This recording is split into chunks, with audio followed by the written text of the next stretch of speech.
Could this happen to me? Could this happen to me? Could this happen to me? Could this happen to me? Could this happen to me? Did you know when I was 19 years old, I actually was diagnosed with cancer? Are you serious? Serious? Wow. I wonder, could it happen to me? Yes. Oh, it can? Wow. Not just my wife? No, Actually, men can have breast cancer? they can. Something you're thinking about. Yeah, it is, especially in the black community, because we don't have adequate health care for screening and stuff like that. It's hard to get black men to the doctor anyway. So I think this is a nice awareness for us to realize that we are susceptible to cancer and we need to go and get screened and checked. Just like women. Yeah. Because I really thought that women were the only ones that could get breast cancer. No. Well, how else can we become informed? I guess breast cancer awareness week. I mean, it's not pushed out there, so I guess we should be the ones to actually push it out, being men. Okay. Exactly. Okay. I agree. So we need to talk to everybody, males, females. Yeah. Well, we need to talk to everyone. Well, yeah. Well, let's get out there and do it. All Let right. them know that no one is omitted. That's right. All right. All right. All right, fellas. Now the question was posed from the community, can this happen to me? In 2011, how many African American women were diagnosed with breast cancer? Breast cancer affects approximately 1 in 8 women in their lifetime, and about 1% of breast cancer actually occurs in men. Breast cancer is the leading most cause of death among African American women. An estimate 26,840 new cases of breast cancer occurred among women in 2011.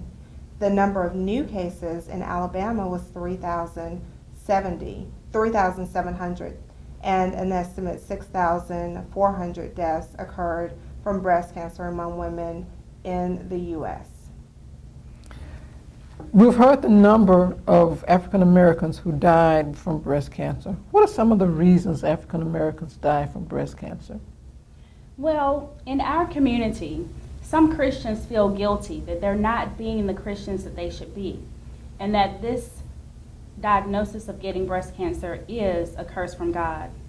Now, some other people just don't want to know. They feel as if getting breast cancer is a death sentence. They may have had a bad experience with a family member where they were diagnosed and never left the hospital. Some people just don't trust doctors to diagnose them or even treat them for breast cancer. They feel as if they may be experimented on and not get the same type of treatment as others. Some women are ashamed of having breast cancer. They want to feel and be seen as strong, the matriarch of the family.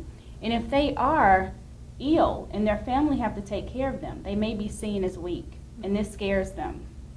Some people don't have the resources, they don't have the money to go to the doctor. Gas is expensive, and they may not even have a car.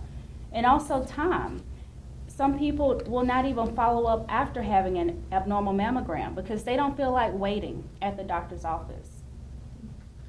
So the question was asked, could this happen to me?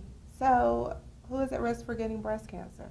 Being female is one of the greatest risks for getting breast cancer. Even though males can get it, they are 100 times less likely to get breast cancer than women. Age is another risk factor. 1 out of 8 women 45 years old and younger will get breast cancer. 2 out of 3 women 55 years older and older will get breast cancer. Genetics and family history is also a risk factor.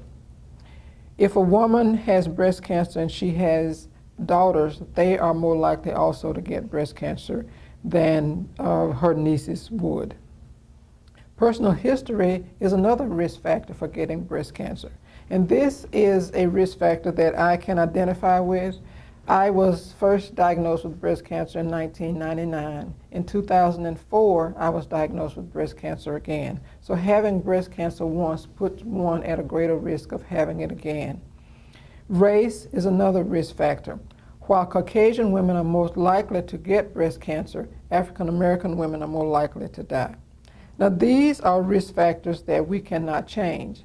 There are some lifestyle factors that we can change.